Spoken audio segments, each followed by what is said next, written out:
শ্রীমতে বাসুদেবায়। এই অধ্যায়ে অম্বরীশ মহারাজের সুদর্শন চক্রের প্রতি প্রার্থনা এবং দুর্বাসা মুনির প্রতি সুদর্শন চক্রের কৃপা বর্ণিত হয়েছে। ভগবান শ্রীবিষ্ণুর আদেশে দুর্বাসা মুনি তৎক্ষণাৎ অম্বরীশ মহারাজের কাছে গিয়ে তার শ্রীপাদপদ্মে পতিত হন।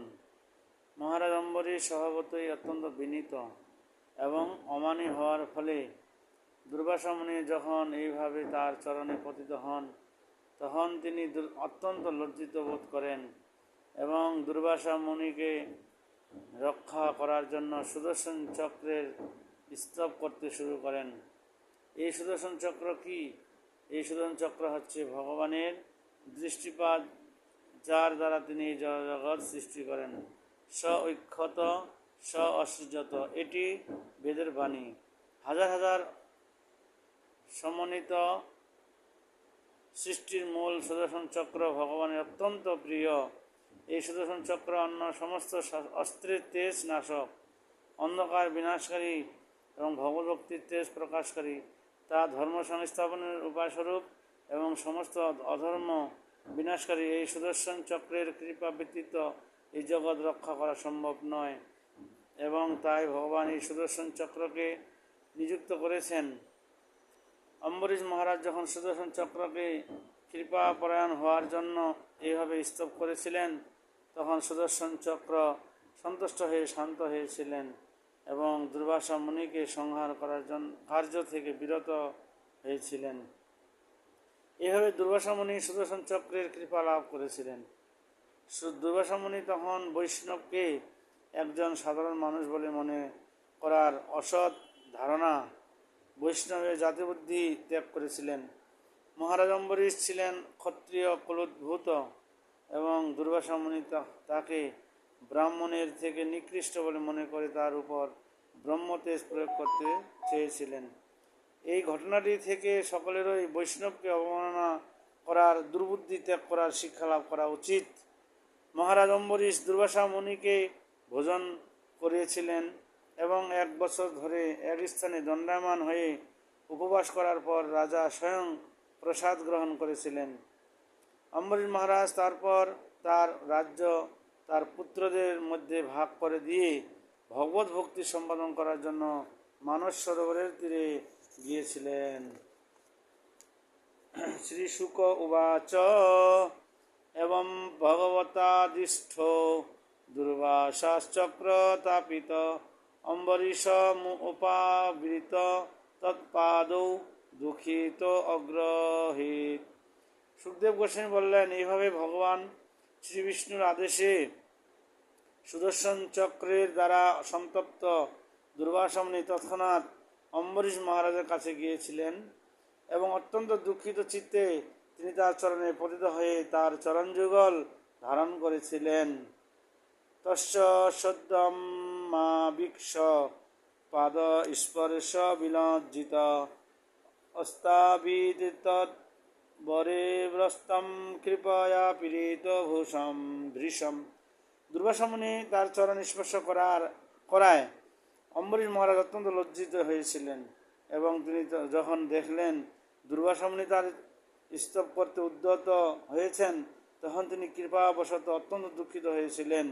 এইভাবে তিনি ভগবানের সেই মহা অস্ত্রের উদ্দেশ্যে স্তব করতে শুরু করেছিলেন।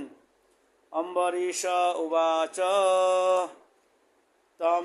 তমগ্নি ভগবান সূর্যস্তম সম জ্যোতিষাম পতি তমাপস্তম ক্ষিতির্বম বায়ুর্মাত্রেন্দ্রিয়াণি চ। মহারাজ অম্বরীশ বললেন, হে সুদর্শন চক্র, আপনি অগ্নি, আপনি পরম শক্তিমান সূর্য, আপনি সমস্ত জ্যোতিষ্কের অতিচন্দ্র, আপনি জল, ক্ষিতি, আকাশ, বায়ু, পঞ্চতন্মাত্র, শব্দ, স্পর্শ, রূপ, রস, গন্ধ এবং আপনি ইন্দ্রিয় সমূহ। সুদর্শন নমস্তভ্যং সহস্রারাচ্যুত প্রিয় সর্বাস্ত্রঘাতিন বিপ্রায় স্বস্তি ভূয়া ইরস্পতি। হে অচ্যুত প্রিয়, আপনি সহস্র অর সমন্বিত, হে জড় জগতের প্রতি সর্ব অস্ত্র বিনাশক ভগবানের আদি ইক্ষণ আমি আপনাকে আমার শাশ্বত প্রণতি নিবেদন করি। দয়া করে আপনি এই ব্রাহ্মণকে আশ্রয় দান করুন এবং তার মঙ্গল বিধান করুন। তম ধর্মস্ত অমৃতম সত্যম তম যজ্ঞ অখিল যজ্ঞভুক তম লোকপাল সর্বাত্মা তম তেজ পুরুষম পরম। হে সুদর্শন চক্র, আপনি ধর্ম, আপনি সত্য, আপনি অনুপ্রেরণাদায়ক বাণী, আপনি যজ্ঞ এবং আপনি সমস্ত যজ্ঞফলের ভোক্তা, আপনি সমগ্র জগতের পালনকর্তা এবং আপনি ভগবানের হস্তে তার পরম প্রভাব।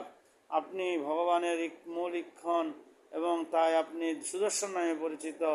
আপনার ওই কার্যের দ্বারা সব কিছু সৃষ্টি হয়েছে এবং তাই আপনি সর্বব্যাপ্ত। নম সুনাভা অখিল ধর্ম সেতবে হি ধর্মশীল সুর ধূমকেতবে ত্রৈলোক্য গোপায় বিশুদ্ধ বর্চসে মনোজবায়োদ্ভূত কর্মণে গৃহে। হে সুদর্শন, আপনি অত্যন্ত মঙ্গলময়, নাভি সমন্বিত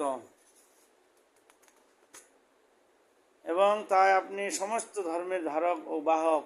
অধর্মপরায়ণ অসুরদের পক্ষে আপনি অশুভ ধূমকেতুর মতো, বস্তুপক্ষে আপনি ত্রিভুবনের পালনকর্তা।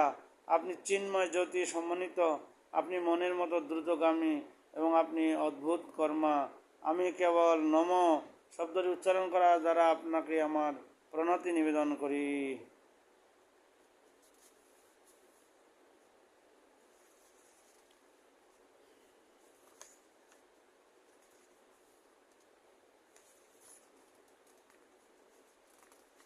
তত্তেজসা ধর্মময়েন সংহৃতম তম প্রকাশশ্চ দৃশ্য মহাত্মনাম দূরত্বয়স্তে মহিমা গিরাম পতে তদ্রূপমেতদ সৎপরাবরম। হে বাণীর প্রতি, আপনার ধর্মময় তেজ দ্বারা এই জগতের অন্ধকার দূরীভূত হয়েছে এবং মহাজনদের জ্ঞানের আলোক প্রকাশিত হয়েছে। বস্তুতপক্ষে কেউ আপনার জ্যোতি অতিক্রম করতে পারে না, কারণ প্রকাশিত এবং অপ্রকাশিত, স্থূল এবং সূক্ষ্ম, উৎকৃষ্ট এবং নিকৃষ্ট সব কিছু আপনার ওই জ্যোতির দ্বারা প্রকাশিত রূপ। যদা বিশিষ্টস্তমনঞ্জন বৈ বলম প্রবিষ্ট অজিত দৈত্যদানবম বাহোদর অগ্নি শিরোধারানি বিশ্বচন্ন যশ্রম প্রধানে বিরাচসে। হে অজিত, আপনি যখন ভগবানের দ্বারা প্রেরিত হন তখন দৈত্য এবং দানব সৈন্যদের মধ্যে প্রবেশ করে তাদের বাহ, উদর, রুরু, পদ এবং মস্তক নিরন্তর ছিন্ন করতে করতে যুদ্ধক্ষেত্রে বিরাজ করেন।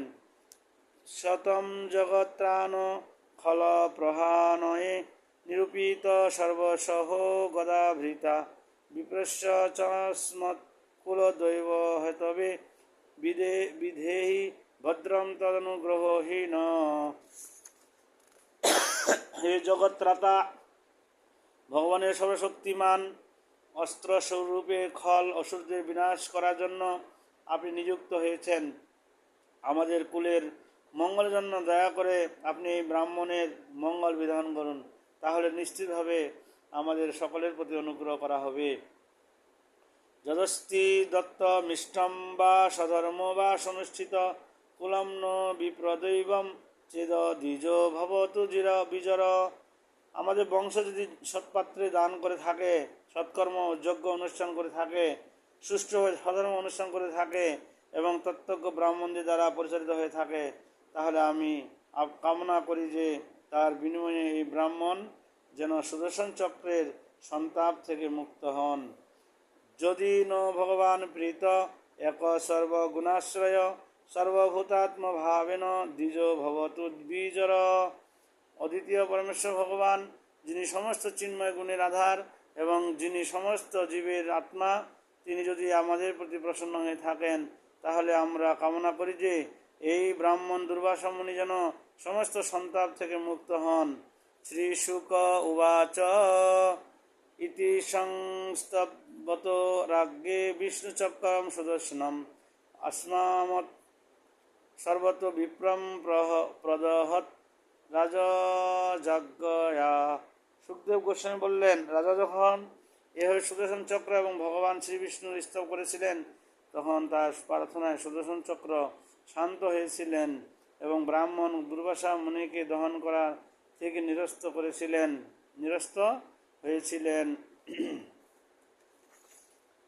মহাশক্তিশালী যোগী দুর্বাসা মুনি সুদর্শন চক্রের আগুন থেকে মুক্ত হয়ে শান্তি লাভ করেছিলেন। তখন তিনি মহারাজ অম্বরীশের গুণের প্রশংসা করেছিলেন এবং তাকে পরম আশীর্বাদ প্রদান করেছিলেন। দুর্বাসা মুনি বললেন, হে রাজন, আজ আমি ভগবত ভক্তের মাহাত্ম্য দর্শন করলাম। কারণ যদিও আমি অপরাধ করেছি, তবু আপনি আমার মঙ্গলের জন্য প্রার্থনা করেছেন। যারা শুদ্ধ ভক্তের প্রতি ভগবান শ্রীহরিকে লাভ করেছেন, তাদের পক্ষে অসাধ্য এবং দুস্তেজ কি আছে?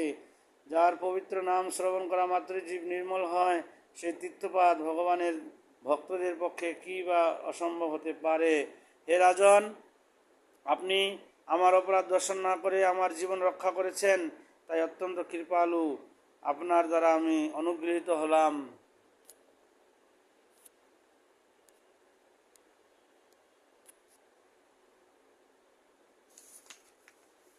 দুর্বাসা মুনির প্রত্যাবর্তনের আশায় রাজা কিছুই আহার করেননি।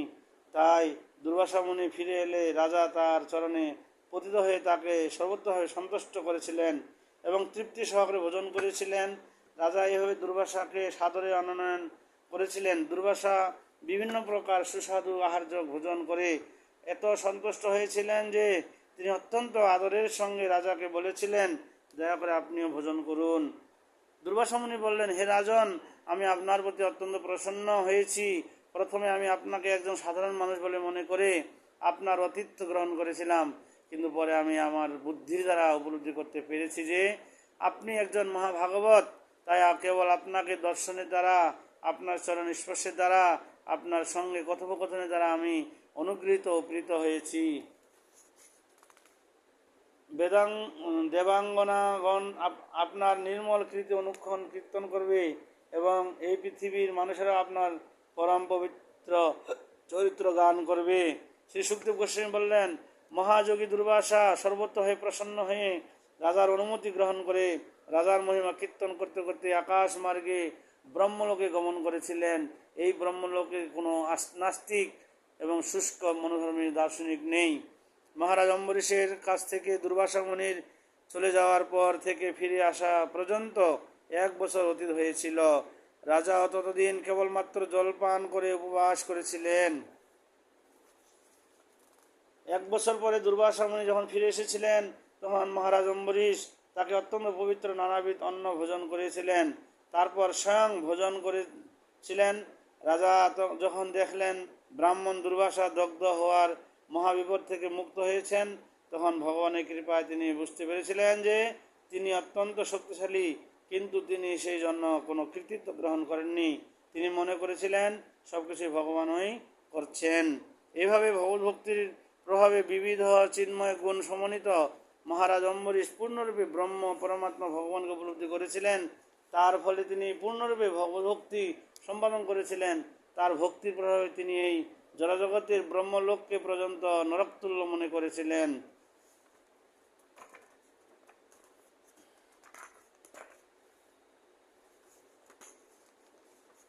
শ্রী সুখদেব গোস্বামী বললেন, তারপর ভগবদ্ভক্তির অতি উচ্চ স্তরে উন্নীত হওয়ার ফলে যার ভোগ বাসনা বিনষ্ট হয়েছিল, সে অম্বরীশ মহারাজ গৃহস্থ জীবন অবসর গ্রহণ করেছিলেন।